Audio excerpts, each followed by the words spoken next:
Now, one of the reasons why I wanted to talk about this is because I feel like with the level of stress that people experience in life today and the headlines and the pressure everybody feels, that there is this massive kind of uptick in disrespectful or immature or just downright rude behavior.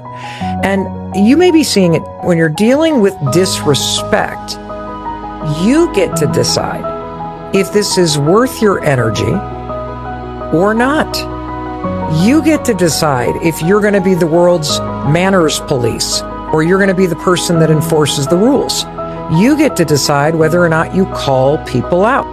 You can probably recall an incident recently where somebody was just going crazy at a customer service rep, or maybe somebody was rude to a waiter, or maybe your family gets really agitated when the news is on and they start yelling at the TV or talking to each other in this really tone of voice, and you kind of feel it in your skin, can't you? When somebody gets that sort of just really disrespectful and emotionally immature energy around them. And I'm a really generally nice person, but this is the kind of thing I can't tolerate. I can't tolerate it when people are rude and mean to other people, because we're all just trying our best. You know, in fact, as we were talking about this, I have a friend who works on the team who was saying, I totally get it. And her dad is in a nursing home. Her dad just had a stroke, needs around-the-clock care, and he is very demanding.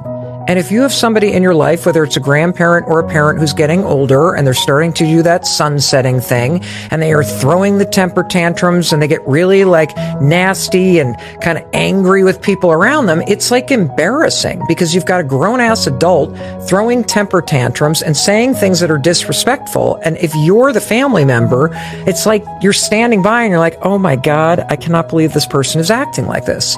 And the tendency in these situations, especially when it's family, right, is to just be like, oh, I'm really, really sorry. I'm really, really sorry.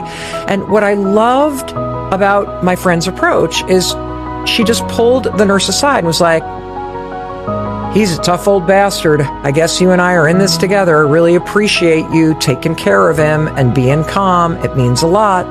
And maybe you're experiencing this kind of thing at work. You got a boss that's a yeller and it's constantly barfing their stress out on everyone else. Not cool. You got a family member that is so volatile with their emotions and then is passive aggressive or has the silent treatment, or their mood sends the entire family dynamic into a tailspin. There is a massive uptick in this kind of disrespectful behavior. Like if you're really noticing that people seem on edge, I want to tell you, you're right. And one of the reasons why people seem on edge right now and why they're being more disrespectful and they're not being as polite and they're impatient and they're snapping is because people are operating at levels of chronic stress, which means they're in a constant state of fight or flight.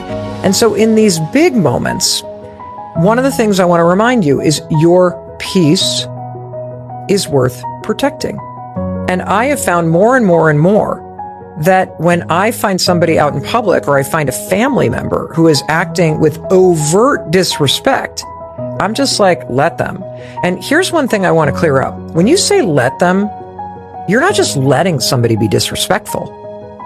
That's not what this is. They're already disrespectful. They've already yelled. They're already in their mood. When you say let them, you're not allowing anything.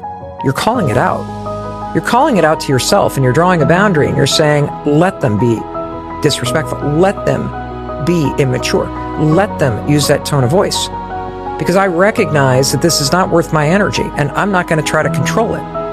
Let me remind myself that I'm not the parent to another adult. I can just sit quietly here and be kind and project positive energy. And that's how I protect myself. I'm not allowing anything. I'm actually protecting myself from it. And so don't mistake saying let them with you allowing something to happen. Let them is recognizing who a person is and spotting emotional immaturity for what it is. Something that other people engage in, but it is not your responsibility to change in someone else. You can choose to, but I'm finding over and over and over again, these days I'm choosing not to because I want to stay in my peace.